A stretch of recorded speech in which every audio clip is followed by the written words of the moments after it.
Hello, everybody. Sorry. So we're going to discuss accounting cycle, service business, the worksheet, and financial statements. Actually, we have been through this before, especially dun sa quiz natin na discussion, diba? We have tackled the worksheet. And then yung financial statements naman before papachi-pachi, nakakapag-discuss tayo, di ba? Nakakagawa tayo ng statement of financial position, statement of comprehensive income, and statement of changes in equity, statement of cash flows, and and notes to financial statements. So these are your considerations for this chapter, and we will go through it um, in passing kasi alam ko na you already have a background with this, and actually this chapter only summarizes what we have learned from chapters 1 to chapter 5 kasi ito posting na lang ito talaga sa worksheet, summarizing na lang kumbaga, so that you will be able to present or prepare the financial statements. The worksheet kasi, this facilitates the preparation of the financial statement. Ito ang sabi niya. By making it easier to transfer data from trial balance to the financial statements kasi nasa line siya nasa line, and then makikita mo agad kung saan ba dapat siya ilalagay, sa income statement ba o sa balance sheet, mas ma-organize mo siya. So lahat ng mga transactions, yung mga voluminous transactions, actually it really helps if you have a trial balance. And that is your starting point in preparing the financial statements. Ang mga kailangan tandaan dito, sa 10 column na worksheet kasi, ito yung mga mahalaga doon. Ilang columns to? 2, 4, 6, 8, 10. So, dito sa left side, di ba yung mga ginagawa natin kanina? Sa worksheet na yan, dito yung mga accounts, mga cash, accounts receivable, prepaid expense, etc. etc. And then the next two columns would be the unadjusted trial balance. This is the balance that is generated at the end of the period without first considering the adjusting entries that we are going to make. So that is the unadjusted trial balance. Debit and credit. Of course, what will be shown in the debit side is the asset. What else? The expenses. What else? The contra sales account, such as sales discount, sales returns and allowances, the contra capital account, which is actually the drawings. Ano pa? Oh, yun lang naman. Asset, expenses, the drawings, and then contra sales account, yung mga sales returns and allowances. On the credit side, you will see there the liabilities, equity, and what else? Contra asset account, such as allowance for bad debts, allowance, and accumulated depreciation. And of course, we also have what we call the contra purchase accounts, yung mga purchase discounts and purchase allowances. Kasi ang purchases, in the future, we're going to discuss that lalo kapag manufacturing na tayo na business, yung mga purchases class, that is classified as expense. And when you say expense, di ba debit side yun. So, yung mga purchase return mo din, syempre, kabawasan sa purchase kasi ibabalik mo nga doon sa seller mo, then that would be shown on the credit side. Okay. Now, let's go to the adjustments. When you say adjustments, dito mo ipa-plot yung mga adjusting journal entries natin. Ano yung mga yon? Again, these are the accrued expenses, the accrued income, prepaid expenses, unearned income, depreciation expense, allowance for bad debts, and adjustments for errors, such as errors in transplacements, transposition error, and errors in double recording or non-recording. Or emissions pala, sorry. So the errors would be the transplacements, transposition, the wrong amount, but the omissions would be non-recording, or the errors also would be the double recording. And then after the adjustments, what are you going to do? You will get the adjusted trial balance. So, kung may debit side dito, edi ibangga mo kung ano yung adjustment niya dito. Kung debit ang normal balance niya, di minus mo kung may credit siya dito. Kung credit ang normal balance niya, tapos may credit siya, edi i-add mo. Ganun lang siya. No? And what do you call that kind of process? That is cross-footing. When you're getting the sum through horizontal computation, that is cross-footing. Pag vertical naman, from top to bottom, that is what you call footing. So again, when you get the adjusted trial balance, edi from unadjusted, kunwari cash, 150,000 pesos, and then additional cash, 50,000 pesos. Edi ang magiging adjusted balance mo dito is 200,000 pesos. Okay? So, yun lahat ng adjustments, i-effect mo yan so that you will have the adjusted balance here. Debit and credit. And of course, what is our expectation? Again, the expectation would be debit side, the assets, expenses, the drawings, and what else? The contra sales account. And then credit would be liabilities, equity, contra assets account, and ano pa ba? Capital account. Yan. Okay, but not all of the accounts will have adjustments. Hindi naman lahat may adjustment, hindi naman lahat may pagkakamali. Hindi naman lahat ay kailangan nandito. So, normal lang yun na hindi lahat ng accounts ay affected dito sa adjustment side. Basta, dapat sa adjusted trial balance, all of the accounts should have a balance here. Okay? If there is really, if there's no balance, di wag mo na ilagay. Diba? Sorry. Now, of course, after the adjusted trial balance, what are we going to do? We are now going to do or prepare the income statement and balance sheet. Ang gagawin mo lang, class, is i-extend mo lang. Lahat ng mga income statement accounts, what are those? Those are the income and expenses. I-extend mo lang. Dito mo lang sila lagay. Siyempre, if that is expense, then it would be presented on the debit side. If that is a sales account, then it would be presented on the credit side or revenue account. And what about balance sheet? Balance sheet would be the assets on the debit side and liabilities and equity on the credit side. Now, class, remember, we have discussed this previously. Sa income statement, hindi yan magbabalance. Bakit? Hindi talaga yan magbabalance lang sa huwag nang piliting i-balance yan. Why? Because any difference between the debit and the credit side would be attributable to the profit or loss during the period. If the credit side is greater than the debit side, then there is a net income.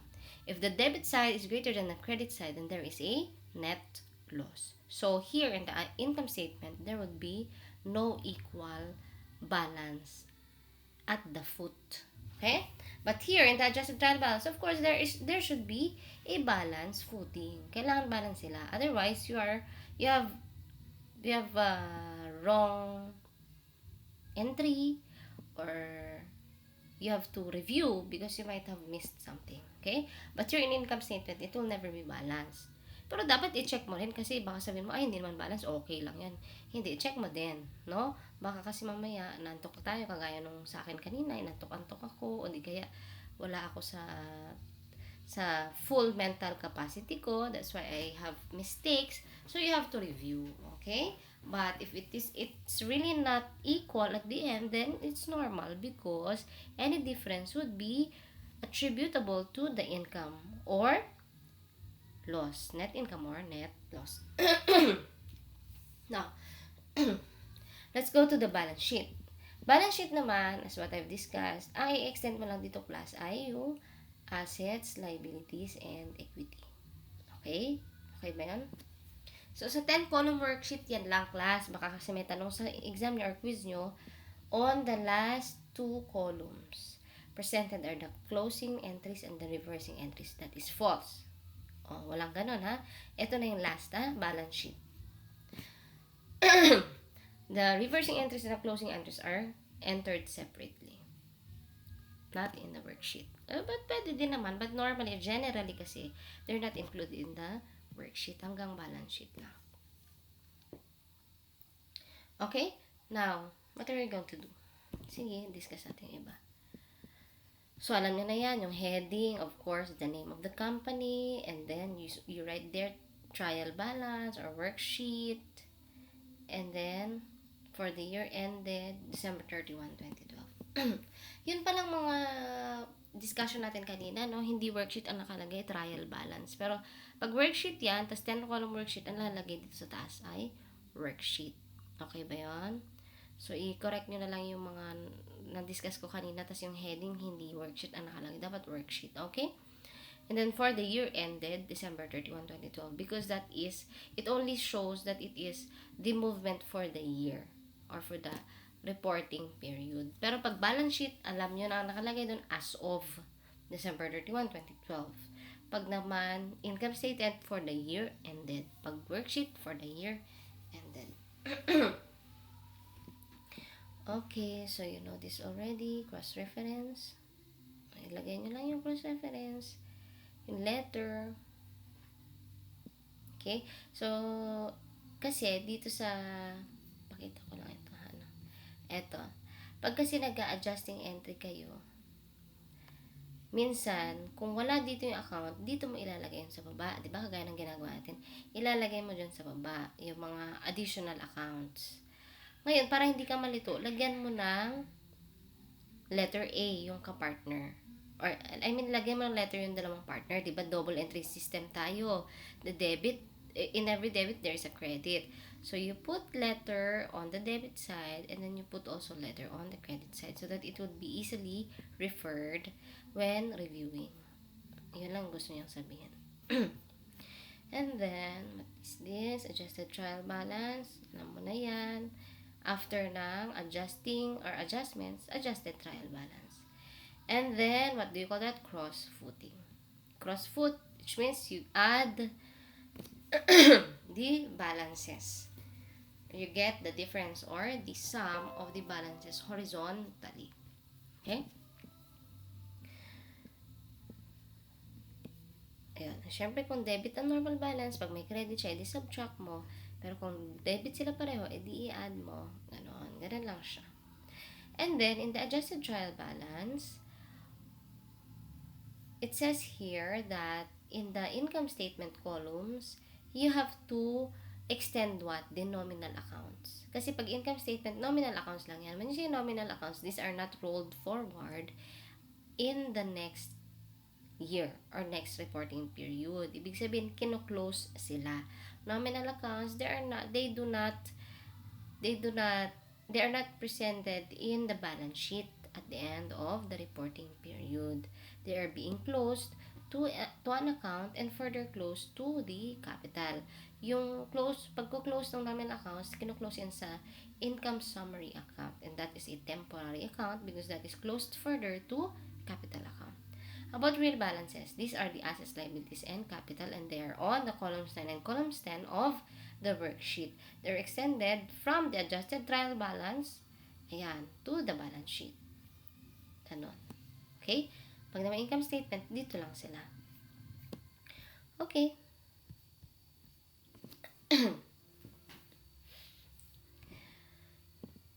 Okay, so that is the again, that's what I've discussed, diba? Hindi magbabalance si income statement.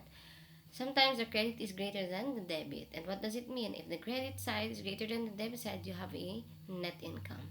So, yung difference nila, dito mo ilalagay yan. And then you'll have a balanced income statement at the end.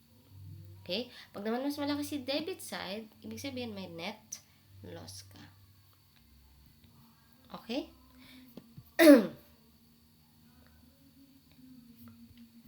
Okay, so this is your worksheet, no? Pakita lang natin. Alam niyo na 'to worksheet.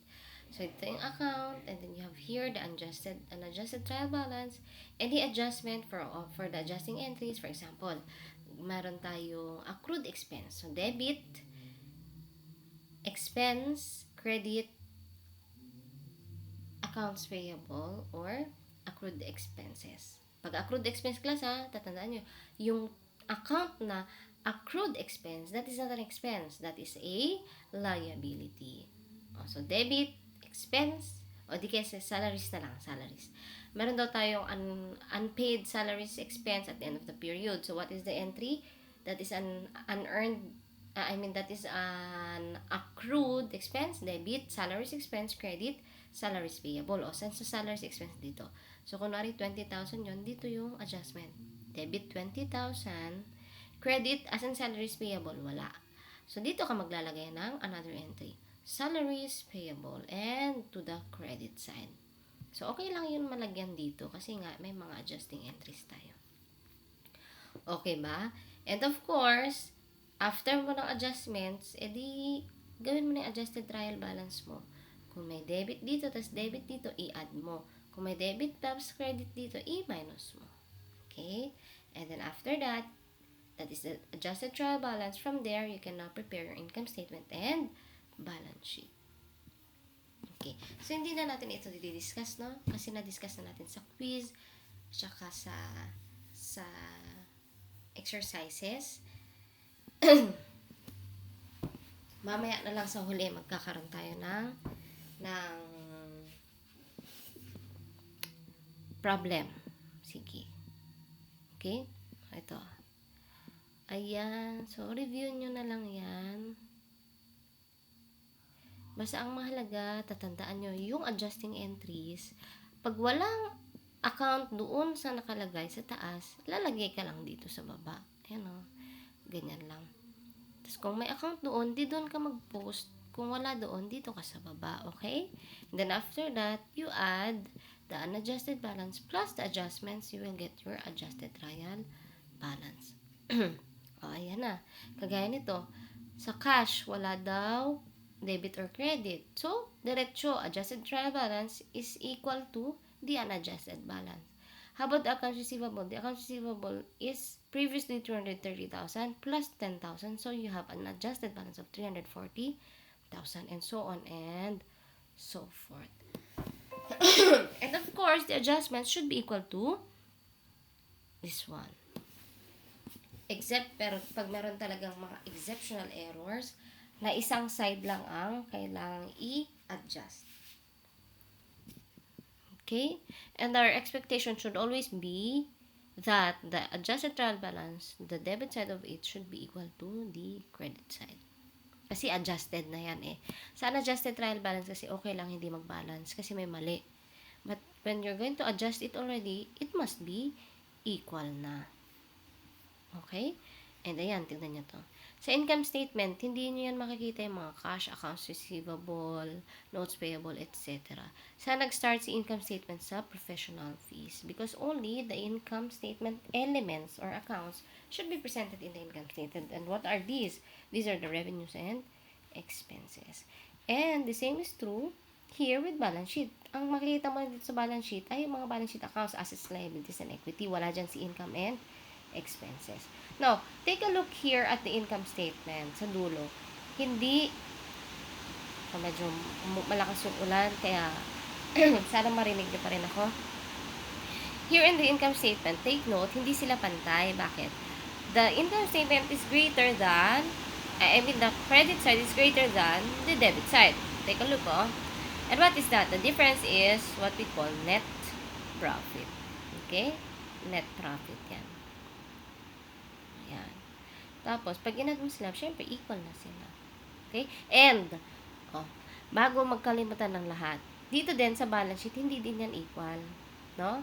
Bakit hindi equal si debit side siya si credit side? Because you're going to extend the income or the net income that you have got or computed and add it to the credit side of the balance sheet. Why? Remember, capital end is equal to capital beginning plus additional investments less drawings plus net income. So, in order for the credit side and the debit side to be equal to each other, you have to add the net profit or net loss. Kung net profit ka, credit side ka. Kung net loss ka, debit side ka. Okay? Naintindihan ba? Okay? O di kaya, pwede din naman na hindi pala, mali-mali. Pagka net income ka, add to add. Pag net loss ka, deduct ito. Hindi na mag-credit tsaka debit side. Okay? Basta net profit, add mo dito. Pag net loss yan, negative yan, minus mo dito. Okay ba yun? So again, income statement, debit and credit side will never be equal because any difference would be due to net profit or net loss. And that net profit or net loss should be extended to the balance sheet because the balance sheet would now add the net income to the capital account. Okay. Okay na yun sa trial balance, no? Now we're going to prepare financial statements. Wait lang class ha.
Okay, so preparation of financial statements. Again, what are our financial statements? We have one, two, three, four. We have the statement of comprehensive income, statement of changes in equity, Statement of financial position and statement of cash flows. Alam niyo na to, di ba?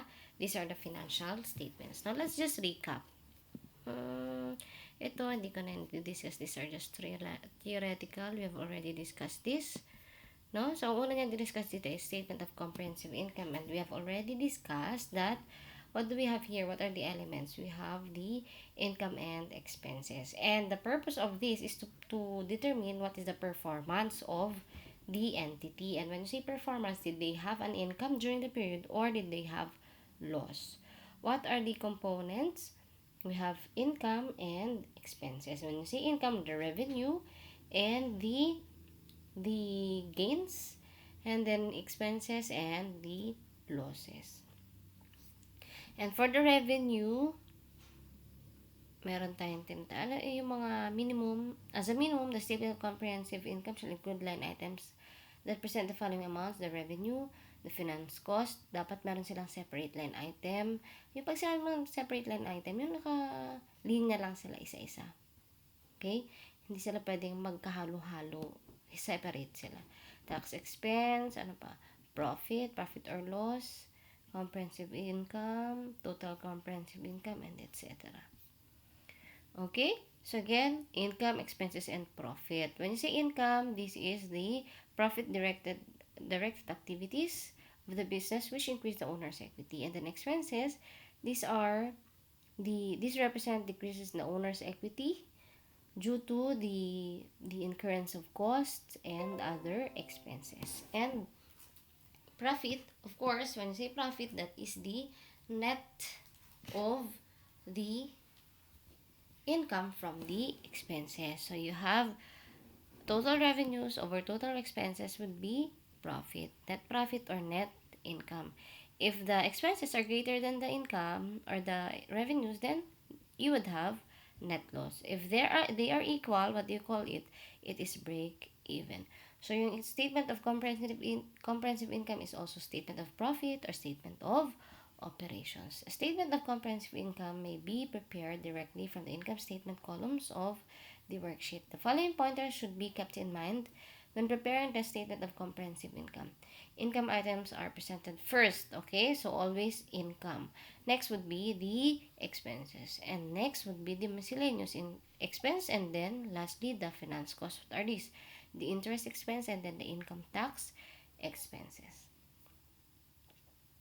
Okay, so what are the different formats in the income statement portion of the financial statement or the statement of comprehensive income? Actually, meron tayong tinatawag na function of expense. Meron din tayong tinatawag na nature of expense. Pag function of expense or cost of sales method, we classify the expenses according to their function. So, ano ba yung mga function niya? We present them in traditional approach. Ito. Sige, tingnan natin ito. Ito nasa baba kasi, nature of expense ito. Basta pinagsama lang si income, pinagsama din si expenses. Pag sinabi mong function of expense, you classify the expenses according to their function such as cost of sales, general administrative expenses, selling expenses. Kumbaga, merong classification yung expenses. Hindi kagaya nitong sa nature of expense. Outline lang yung income dire-diretso, expenses dire-diretso, regardless kung ano pang klaseng expense yan.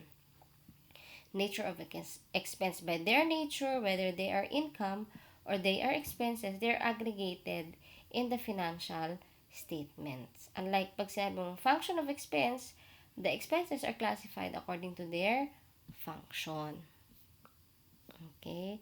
Yung sa function of expense, malalaman natin yan sa next na topic. Lalo pagka manufacturing businesses na, yung makikita nyo yung cost of sales, yung general administrative expenses, yung mga expenses na for admin, mga expenses for selling, such as advertising, yan. Nakabukod sila. Meron silang sariling classification. Pero pag nature of expense, ito lang, plain lang. Dito sa taas income, sa baba naman yung expense. Then, statement of changes in equity. Alam niyo na ito. This is very easy. Again, what is this? This is a statement showing the changes in the capital of the owners in the business. So what is this? The beginning capital plus additional investments plus profit or loss or net income or less net loss and then less withdrawals, and then you will get your ending balance of equity. Lagi na natin ginagawa ito pati doon sa basic accounting equation, di ba? Beginning balance plus profit, net profit. Pag sinabing profit, yan na yung net income. Yan yung income less expenses. Then less the drawings, you will get your ending capital. Okay? Statement of financial position. A statement of financial position is a formal statement of assets, liabilities, and owner's equity of the business as of a given date. Ito yung balance sheet as of a given date. Yun pala, yung statement of comprehensive income, income statement, or profit statement, that is only for a given period. Ito, from the very beginning, yung balance ng accounts hanggang ngayon, pinapresent. And it shows the financial position of the company, whether they are on the asset side ba, marami ba silang assets, or they are already liabilities position, mababa na ba yung assets nila, mataas na lang liabilities, ganon. So, tinitingnan kung ano ba ang meron si company, marami ba siyang assets o marami siyang utang. Kaya tinawag na statement of financial position. And we have actually two formats. We have report form and account form. When you say report form, diretso lang. Parang nagre-report ka, dire-diretso. Assets sa taas, sa baba, liabilities and equity. Okay? Yan, report form. Ayan o. Dire-diretso, assets sa taas, baba, liabilities and equity. Pag account form, assets sa kaliwa, kanan naman, liabilities and equity. Report form, basta isipin nyo pag report form, dire-diretso para kang nagre-report. Pero pag account form, ano yung account? Diba? Debit account and credit account. Kaya debit si assets, nasa left side siya, credit and then right side naman si liabilities and equity. Okay, so what do we have here? Current or non-current classification. We have a classification with respect to assets and liabilities. What we have is the current assets and non-current assets and current liabilities and non-current liabilities. Paano mo ba masasabi kung current or non-current ang isang asset or liability? Pag current assets, it is expected to be realized in or is intended for sale or consumption in the entity's normal operating cycle. Okay? Basta, ito yung laging nangyayari kagaya ng sales revenue, accounts receivable, yan. Lagi kang magkakaroon ng accounts receivable kasi yan yung ginagamit mo for operations. So, kahit sabihin na makukolekta mo yun next year, that is current asset because that is expected to be realized in the entity's normal operating cycle. Ano pa yung mga held primarily for the purpose of being traded, yung mga inventory mo. Lagi ka naman nagbebenta, di ba? Yung mga merchandise inventory. So, current asset yung mga yun. Or, it is expected to be realized within 12 months. Yung mga note payable for 1 year, yan. 12 months yan. Ano pa, yung mga cash, of course cash, and cash equivalent because it is easily convertible into other form of asset. Kaya current asset siya and it can be used in payment for the currently due liabilities. Pero pag sinabi mong non-current asset, those whose economic benefit will be recovered in more than 12 months. Kaya non-current assets sila. Ano example ng mga non-current assets? Mga property, plant, and equipment, and mga mortgage payable, mga other assets pala, no? Mortgage receivable, land, yan, yung mga matatagal. Ibig sabihin, pang matagalan mo, marireceive yung economic benefit. Di ba yung mga property, plant, and equipment, as long as you're using them in the operations, it can last until 5 years, 10 years, ganun. So, non-current asset siya. Sometimes also, due to the nature or fixation of the asset, it is called non-current asset. Yun talaga naka-fix na doon. Hindi mo na matatanggal. Kaya ng machineries, they're installed. So, they're non-current assets because they are intended to be used for a long period of time. Yan. Pag liabilities, madali lang yan i-classify. Current liabilities, those which are collectible within 1 year or those which are incurred in the ordinary course of business. Anong mga example nito? Yung mga accrued expenses, yung mga accounts payable due to our purchases. Yan. Expected to be settled in the entity's normal operating cycle, held primarily for the purpose of being traded, to be settled within 12 months, and there is no unconditional right to defer settlement of liability of at least 12 months after the reporting date. So, yan yung current liabilities. Class dito sa current assets, no? Yung mga property, plant, and equipment, paano kapag meron na lang silang, kunwari, originally they have useful life of 5 years, but after that they have been depreciated for 4 years, of course, they will be, the estimated useful life will only be 1 year na lang or less than 1 year. Would that be considered already as current asset? Again, yung property, plant, and equipment, originally, it has 5 years useful life.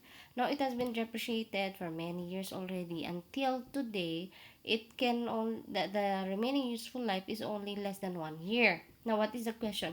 Is that already a current asset or not? That will still be a non-current asset. Okay?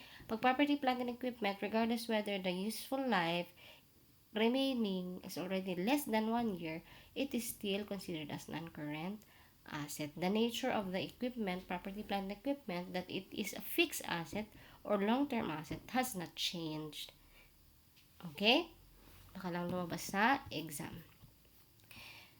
Okay, materiality and aggregation. Each material class of similar items shall be presented separately in the financial statements. This is actually discretionary on the part of the entity. Depends on what is material to them or what is immaterial. Okay? Sabi nga dito, professional judgment is used in determining whether the account should be aggregated. Aggregated pagsama-samahin. No? Lahat ng prepaid expenses pagsama-samahin. Whether it is for prepaid rent or prepaid insurance or what. So, depende yan sa entity kung ano yung rule nila, ano yung policy nila. Okay, then let's go to statement of cash flows. When you say statement of cash flows, these are the monitoring of the inflow and outflow of cash, the cash receipts or cash disbursements during the period. For one period lang yan, class, no? Para siyang statement of comprehensive income. It is periodical. And what are the three activities? We have operating activities, investing activities, and financing activities. We have already discussed when you say operating activities, these are principally revenue-producing activities of the enterprise. And what is that? Cash receipts from the sale of goods, cash receipts from royalties, from suppliers, from payments on behalf of employees, cash receipts on cash pay and cash payments of insurance enterprise.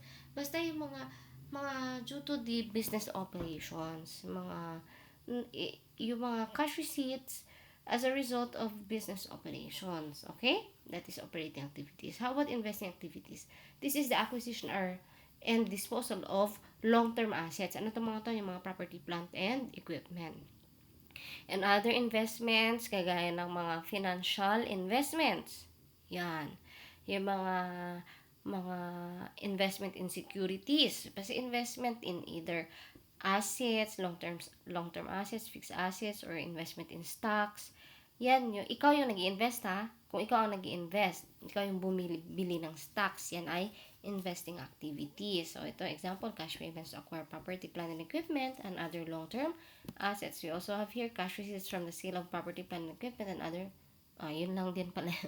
Inulit lang pala. Okay, yan yon, investing. Paano naman, ma'am? Yung investment ni owner at the beginning of the period, what is that? Is that an investing activity? No. Okay, baka lumabas sa exam. That is not an investing activity. What is that? That is a financing activity. And what is financing activity? Those that result in changes in the size and composition of owner's equity and liabilities of the enterprise. Okay? So, itong dalawa sa taas, more on assets and income and expense, no? Operating and investing. Pero pag financing activities, yan yung mangungutang ka para magkaroon ng pera si company or mag-i-issue ka ng shares or stocks para lang magkaroon ng capital si company or mag-i-invest ka ng assets para sa company para magkaroon ng capital. So remember, financing activities, this is These are the activities that result in changes in the size and composition of the owner's equity and liabilities. So, mga debt financing, mga loans, issuance of shares of stocks, additional investments, withdrawals, ito ay financing activities. Not investing Pag nakakita ka ng investing, baka ilagay nyo na investment, additional investment, investing activities. No, that is financing activities. Okay, so we have here a sample of cash flows. Okay? Sample cash flow. Meron tayo kasing tinatawag na dalawang method, no? We have direct method and indirect method with respect to cash flows. Pag direct method, ibig sabihin, ina-identify mo directly kung ano yung mga activities. Kagaya nito, direct method, collection from customers, ina-identify mo sila. Isa-isa mo silang nilalagay dito, pati yung amounts, para malaman mo kung ilan yung cash flows. Anong sabi dito? The above example uses direct method whereby major classes of gross cash receipts and gross cash payments are disclosed.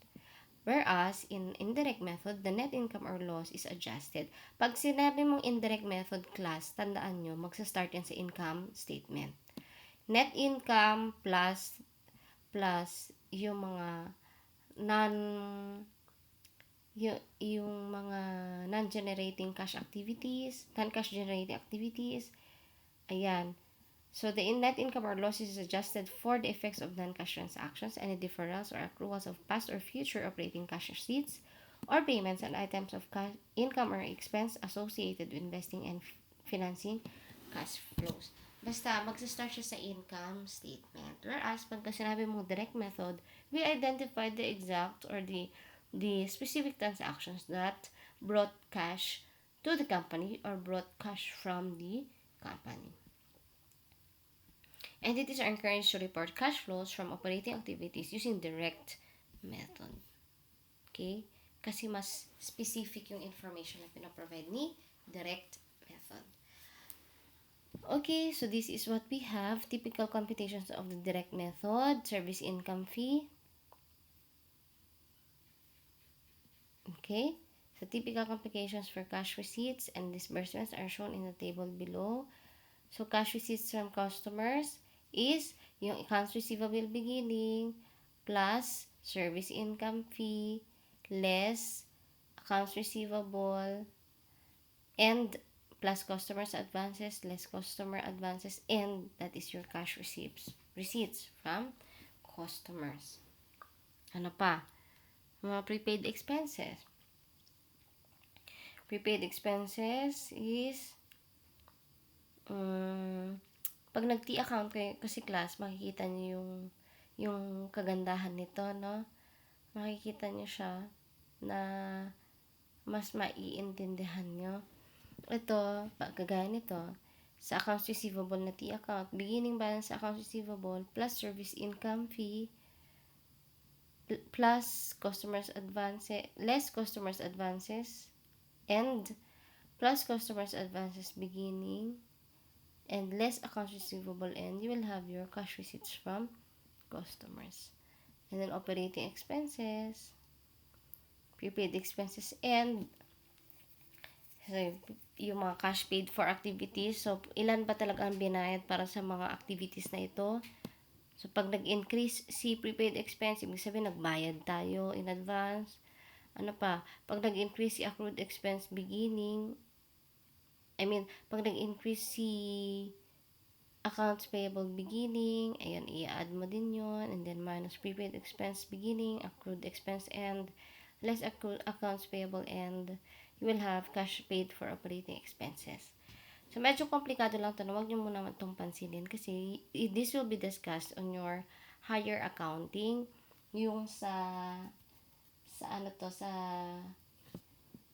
presentation, financial presentation, third year nyo yun. Meron talagang subject for that, and you will study this. Yung cash receipts and cash disbursements. Okay? In merchandising companies, the accounts payable account is used primarily to record credit purchases of merchandise. For supplies and other operating expenses which are obtained on credit, the accrued expense account is used. Okay, basta ganun. So, pag direct method, hinahanap natin yung mismo activity na nakapag-generate ng cash. Pero pag in direct method, we start from the profit. Ayan. The net cash flow operating activities is determined by adjusting profit for the effects of the change in current assets and current liabilities involved in the company's operating cycle that affected cash flows differently than profit. So here you have here profit, then add, 'di ba? Profit ibig sabihin ito yung net income for the period either from cash sales or non-cash sales. So binabalik natin yung mga non-cash transactions na expenses. Kagaya nito, i-add mo yung depreciation expense kasi nakabawas siya sa net income pero hindi naman tayo nagbayad ng cash. So, ibalik mo yan. No? Kaya interest expense for accrued expenses. Yung interest expense mo nga yan, bumaba yung profit mo. Pero hindi ka naman nagbayad ng pera dyan. So, ibalik mo yan. Non-cash activity. No? Para makuha mo talaga yung cash for the operations. So, ayan. Meron tayong operating income before changes in working capital. And then, increase in trade receivables, less decrease in trade receivables. Bakit nagdededuct pag nag-increase yung trade receivables? Pag nag-increase si trade receivables class, tumaas ang accounts receivable. So, yung net income natin ay hindi naman talaga cash sale. 'Di ba? Pag na-increase si trade receivable, we have a debit on receivables, credit, service revenue. It means that the profit has increased but we have not received a cash for it. Kaya deduction may increase in trade receivables. Okay? And then decrease in trade payables, deduction din siya. Bakit deduction? Kasi pag bumaba yung trade payables, ibig sabihin nagbayad tayo. Ba? Nagbayad. Bumaba yung trade payables may. So, you will get now your net income from operating activities. Okay, so ano ba yung mga adjustments dito? Ito, depreciation is added back to profit because there's no cash effect. Bumaba si net income mo, pero wala ka namang binayad na cash. Kaya balik mo para makuha natin yung cash. Same is true with interest expense. Pag interest expense ay accrued, we add back to profit because it decreases the net income but should be reported separately and sometimes there is no cash outflow. Okay, so ganun din, gain on sale of non-current assets. I-deduct it from profit. Bakit i-deduct from profit? Because gains ito, the cash effect of the sale should be shown under investing activities. So, i-deduct mo yan siya. I-deduct mo to doon sa income kasi hindi dapat siya nakapresent sa operating activities. Saan siya nakapresent? Sa investing activities. Ano pa examples? Loss on sale of non-current assets. Mga non-current assets kasi binabalik natin yan, add to profit. Why? Because the losses decrease profit. No? There is a loss and it decreased profit. But the loss comes from disposal of asset and this is investing activities. So, we deduct that in our operating activities, in our income. Kasi hindi siya cash inflow or outflow from operating activities. So, in the following items, comparison must be made between the beginning balance and the ending balance of the account. Pag nag-increase si accounts receivable, deduct from profit because the profit increases but the cash is not received, di ba? Nag-increase si accounts receivable, debit accounts receivable, credit, service, revenue. So, deduct siya from profit kasi ibig sabihin, tumaas yung profit, hindi naman tayo nakatanggap na pera. How about decrease in accounts receivable? Add to profit because it means that we have collection. Pag bumaba si accounts receivable, nakakolekta tayo. How about increase in prepaid expenses? O, nagbayad ka. So, deduct mo yun sa profit because payment for expenses is greater than the related expense in the statement of comprehensive income. And that, since we have increased our payment in advance, then that is a deduction from profit because we have there is a deduction in cash. And then decrease in prepaid expenses, Ibig sabihin, nagamit na natin yung mga prepayments, kaya i-add natin siya sa profit. Okay? Kasi, pag nagamit mo na, pag nag-decrease yung prepaid expenses mo, bumaba yung asset mo na prepayment, magde-recognize ka ngayon ng expense.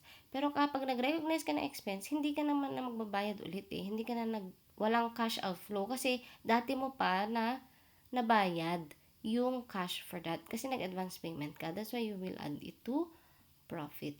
And then increase in accounts payable and accrued expenses. Add to profit. Bakit? Kasi pag nag-increase ang accounts payable mo, expenses exceed the related payments to suppliers. Okay. So, pag nag-increase si accounts payable, wala namang, or si accrued expenses, tumaas yung expense, pero wala namang binayad na cash. So, ibalik mo. No? Ibalik natin yung expenses para hindi mabawasan yung profit coming from na may relation doon sa cash. Okay?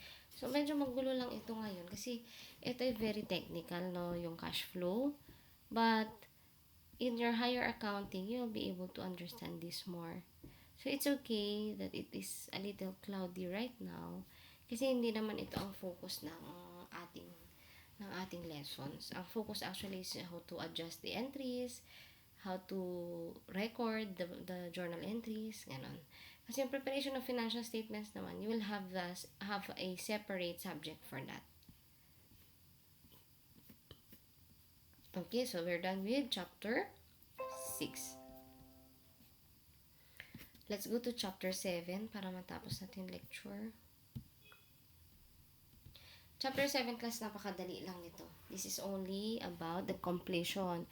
Journalizing and posting adjusting entries. You know this already. All of your just adjusting entries should be posted, di ba? So, posting. And of course, after you post your adjusting entries, anong meron? Ito, alam mo na yan. Adjustment for prepayments, adjustments for income, unearned income, and etc. Now, after you have the adjusted trial balance, adjusted balances, what you're going to do is to have a posting of closing entries. Okay? And when you say closing entries, this you close the nominal accounts. Ito, sabi, separate accounts for income, expenses, and drawings are set up only to facilitate the preparation of income statement. Kasi kaya lang naman may income, expenses, and drawings para madali lang tayo makapag-prepare ng income statement. But, di ba, the income statement is composed of nominal accounts, which means that these accounts are closed at the end of the period. Because what stays at the end of the period is not the income statement accounts, but the real accounts. Kasi kino-close talaga yan. Dahil, yung increase or decrease naman, yung income or losses, yan ay kino-close or dinadagdag at binabawas sa equity. Kaya at the end of the period, kino-close talaga siya. So, to close an account, what do we need to remember? Remember the following. What are those open accounts? Pag sinabi mo open accounts, yun yung may laman, yung may balance. Okay? And then after that, if the accounts has equal debits to credits, then the totals offset each other and it has now zero balance. Then it will be closed. So, to close an open account, i-record mo yung opposite niya. So, kung meron siyang, for example, expense, salaries, expense, if it has a debit balance of 15,000 pesos, then you have to record credit 15,000 pesos to salaries expense. Since there is a debit of 15,000 and credit of 15,000, then they would be zeroed out, and after that, the account will be closed. So, to close an account with the debit balance, credit the account for the amount equal to the debit balance. And then, to close an account with a credit balance, edi baliktarin mo, mag-credit balance ka. Okay, so what are the different procedures in closing the nominal accounts? We have 4 or 5. O sige. Summary account, we use the summary account called income summary. Ano ba yung income summary? This is a temporary account wherein the income and expenses are closed, including the personal or drawing account. So, number 2, close all the revenue accounts by debiting. Di ba, ang normal balance ng revenue ay credit. Para i-close mo siya, tanggalin mo siya, i-debit mo. And, ano mangyari doon sa credit? The credit would be close to summary, income summary account. So, kung meron kang professional fees na 50,000 pesos, the debit professional fees, 50,000 pesos, and credit, income summary.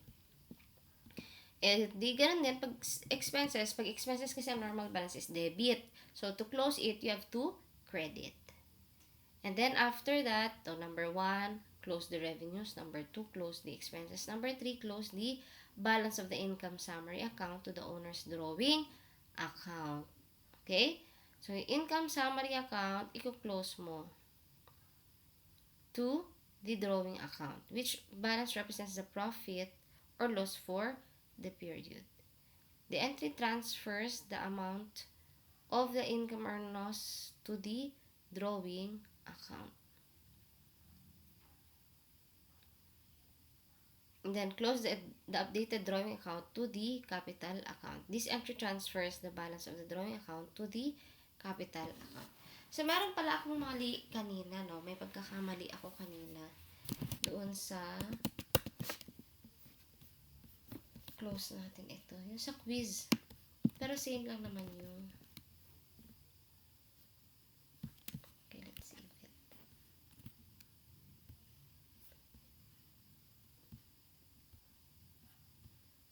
Quiz 2.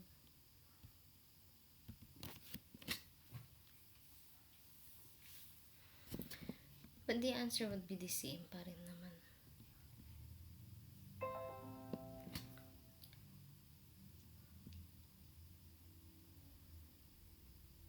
Okay? So, what will happen here is that yung balance ni sa income summary, bago i-close kay drawing, tanggalin na ito yung kay drawing, ha? Ito yung balance niya, di ba? 630,000 or 60,000. So, nung una kasi, kinlose natin lahat ng revenues dito sa income summary. Next, kinlose natin lahat ng salaries expenses dito sa income summary. May expenses, salaries expense, depreciation, miscellaneous, and etc. sa income summary. So, what do you have now? The ending balance of your income summary after closing the revenue and expenses is 460,000 pesos. What you're going to do is to close that to the drawings account. Tignan nga natin.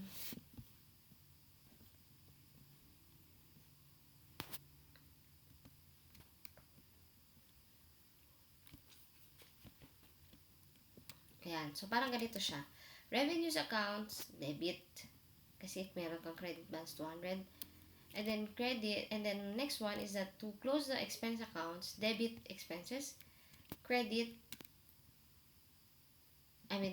the income summary, credit expenses. Kasi ang normal balance na expense is debit. So, if you want to close, credit mo siya. Next, yung balance income summary, diba, meron tayong debit, credit na 200, and then we have debit of 150, so we have a credit amount of 50. You will close that to the drawing account. So, your drawing account will now increase or decrease depending whether we have net income or net expense or net loss. Pag net loss tayo, mababawasan si drawing. Madadagdagan si drawing. Diba? Pero pag net income tayo, mababawasan si drawing. Then after that, the drawing account will be close to the capital account. So, tingnan nyo to. Balikan natin yung kanina na number 43 and 44. Diba? Number 43 and 44, revenues were close to income summary, and then the expenses were close to income summary. Then after that, we have a balance of 460,000 pesos. Dapat ang entry dito, yung income summary na credit, i-close natin sa drawings. Ayan. And then drawings would be 460,000. Diba? And then, now, the drawings amount will be close to the capital account. So, the drawings amount, yan. Kung magkano na ngayon ang drawings, kanina ay 460,000, di ba? May credit. Magkano yung original balance ng drawings?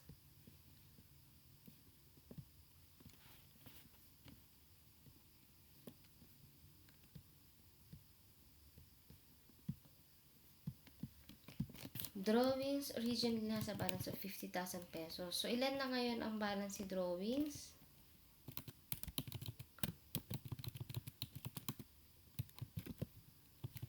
Drawings. Per drawings. We have beginning balance, debit side ito. 50,000 pesos, right? Then we have additional upon closing. On the credit side, we have 460. So, what is our balance? 460 less 50. Meron tayong ending balance of 410,000. Yan ngayon yung i-close natin dito kay capital. Diba? Credit balance si drawings. So, debit balance ngayon si capital. So, same pa rin naman ang sagot.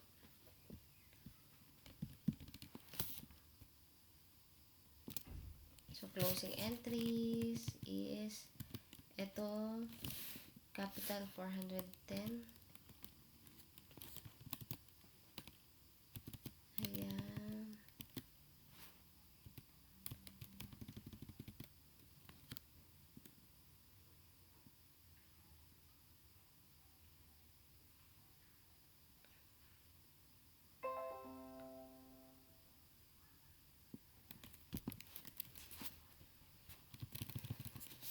Okay, and then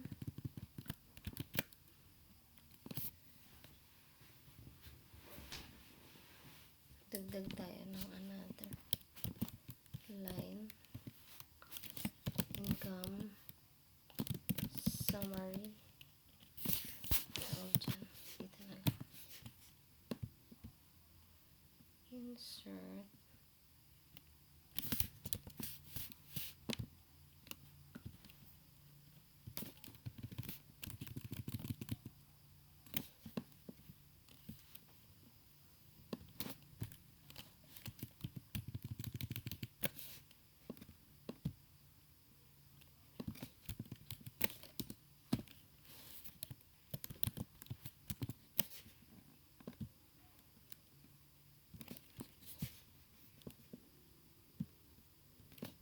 So, we have here, income summary.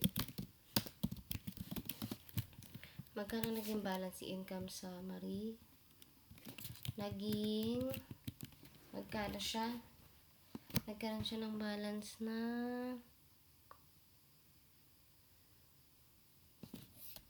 debit, credit 630, then nagkaroon siya ng balance na 170, and then karon siya ng debit naman na 460. Then the drawings has 460 here. Credit side. And then after that, drawings, debit of 410. And then, capital, credit 410. So, this one would be debit 50 plus this one, 0 pa rin naman siya. Okay.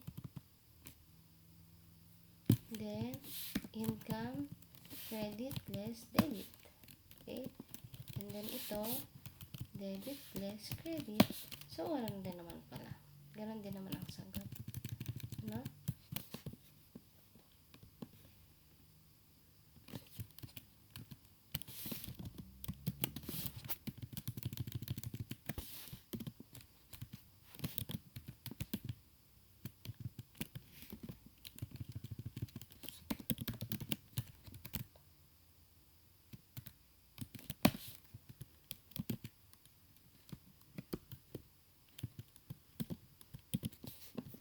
So, I have the same answer.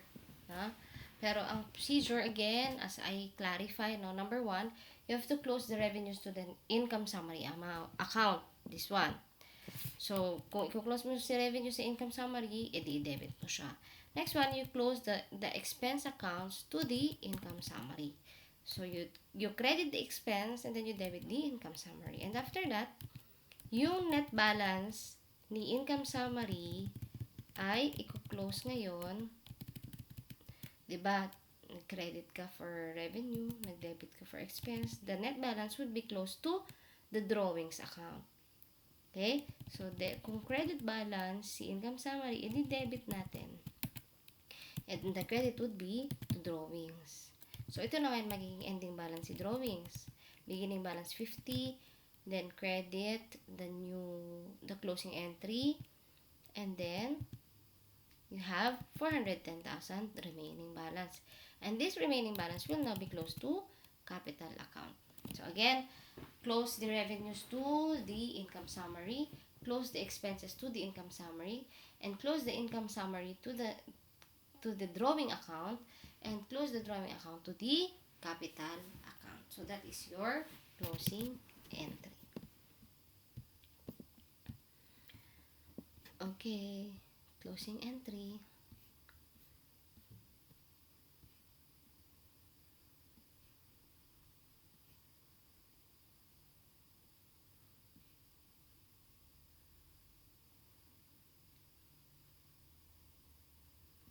So ruling, add both debit and credit columns of each nominal account and bring down the totals to the same line. So alam nyo na yan, no? Footing, ruling and balancing. Okay? Balance mo lang sila. Okay, so ganon. This is for journalizing and for the ledger. Sa ledger kasi, debit, equal mo dapat, then credit. I mean, you get the debit side, then you get the sum of the credit side, and then any difference would then be the ending balance of the account. Okay? And then let's prepare the post-closing trial balance. Let us prepare the post-closing trial balance.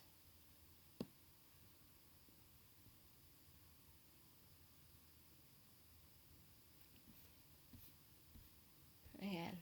So, pag post-closing trial balance kasi, makikita mo, wala nang balance si income, expenses, drawings. Wala na. Wala din si income summary. Again, pagka post-closing trial balance, wala si income, expenses, at saka si income summary. Ano lang meron? Assets, liabilities, and equity.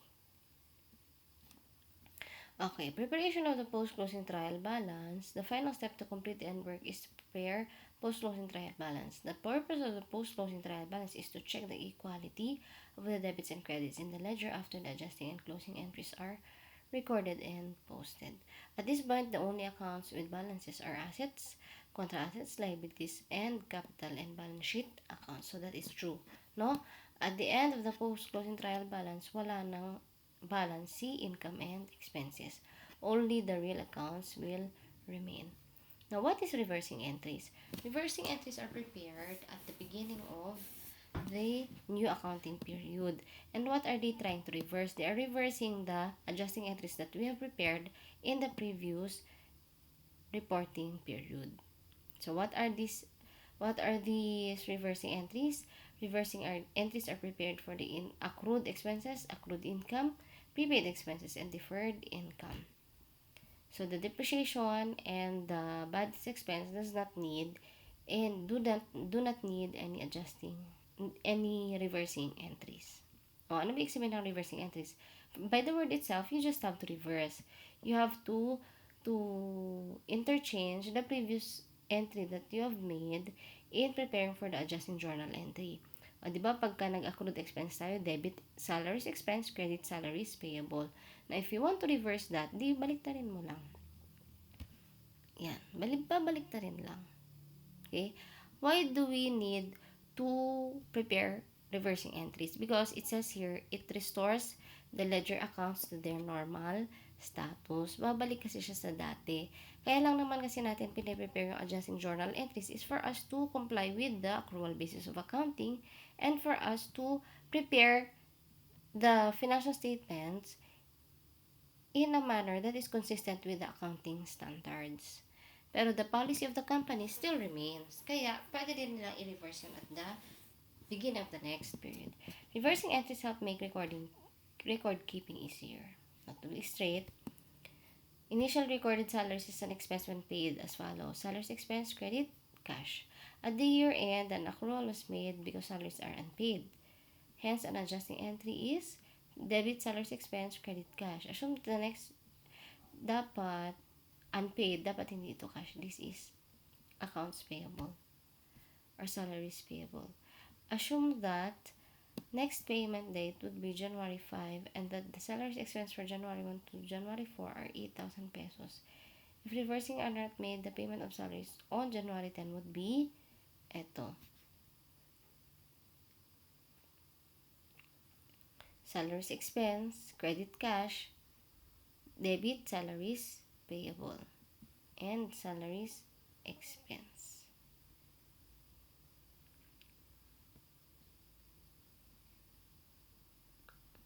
So, ni-revert niya lang kasi kanina, di ba? Dapat to salaries payable yan eh. Ni-revert niya, dinebit niya ulit yung salaries payable, then credit salaries expense, sa debit salaries payable, tas nagbayad siya, so credit cash, salaries expense will no longer be reverted kasi nga incurred naman na din siya. So, hindi sila nag-reverse pala dito. Sabi, assume that the next payment date will be January 5 and that the salaries expenses for January 1 to January 4 are 8,000 pesos. And if reversing entries are not made, the payment of salaries on January 10 would be ganito. So, hindi naman na pala tayo nag-reverse dito. Kaya, ganito na yung magiging entry. No? Hindi na tayo nag-reverse. So, yung salaries payable, tinanggal natin kasi nga nagbayad. And then the expense would be additional expense only of 8,000 pesos. But if reversing entries are made, kunwari ito yung entry na salaries expense, then cash, nagbayad. Pero at the end of the year, meron tayong accrual, salaries expense, salaries payable. Tapos, closing entries is that salaries expense would be close to income summary. And then, at the end of the period, we're going to reverse.